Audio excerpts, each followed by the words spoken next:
first of all, be sure to check out part 1 where we covered local weather folklore. That portion of the winter outlook, that'll be posted to the News Channel 9 Facebook page, also to my YouTube and Facebook page as well, as will this video.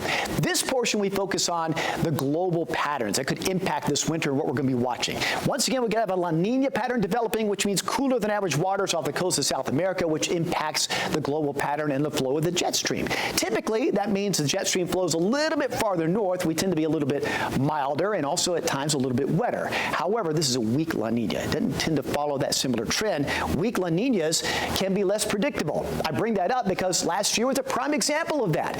I had much success the past several years, but this past winter weather forecast didn't pan out so well. Temperatures were expected to be above average. Because of a cold January, they were below average. Rainfall, nowhere near average. No, it was much drier than average. And snowfall, the trends were showing below average, but it overachieved with over 4 inches of snow. It was the snowiest and driest winter in over 10 years. Now, if you look back at past La Nina patterns, very similar seasons like last year, going back to the early 70s as well, most tend to be a little bit warmer. But look at last year. It was completely opposite. It was colder than average. You had a whole monthly period of January that was cold. And similar past patterns do show that even though the season is warm, some individual months are colder. How about rainfall? Well, typically during a weak La Nina event, typically we're at or just above average with rainfall. But last year, complete opposite. It was much drier, sending us into drought heading into the spring season. We're hopeful we don't see a repeat of that heading to the winter months. Likewise, the snowfall, if you look at just the statistics alone,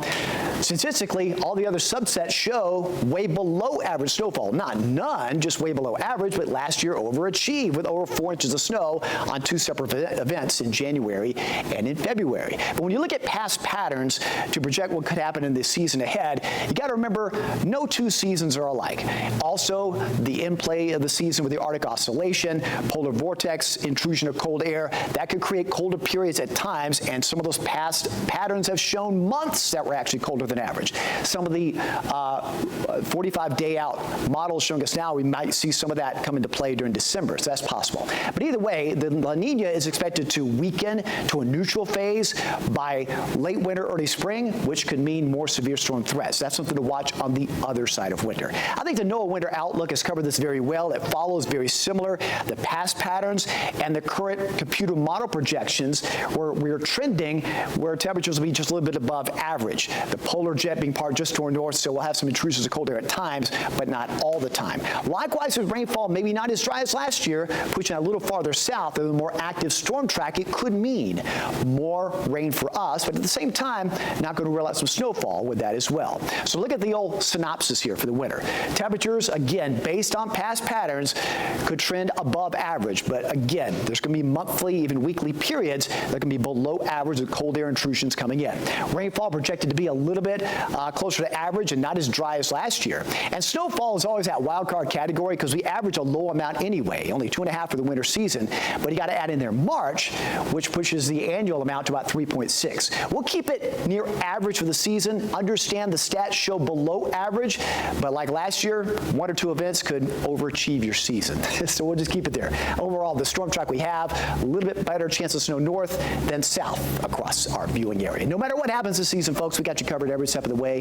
One day, 1 week, 1 storm system at a time, and I got you covered on social media and all these platforms as we'll live stream when necessary and keep you updated as we've done for so many years in the past. All right.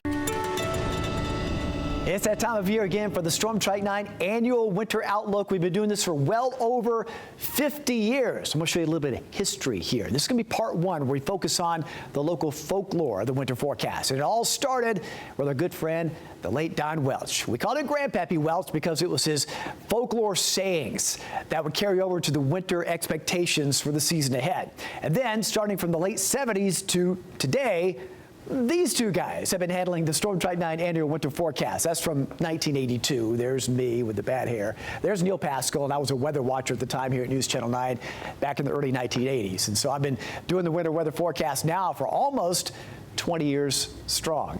Let's go back to Don Welch, though. Grandpappy would tell us the things he watched for the winter.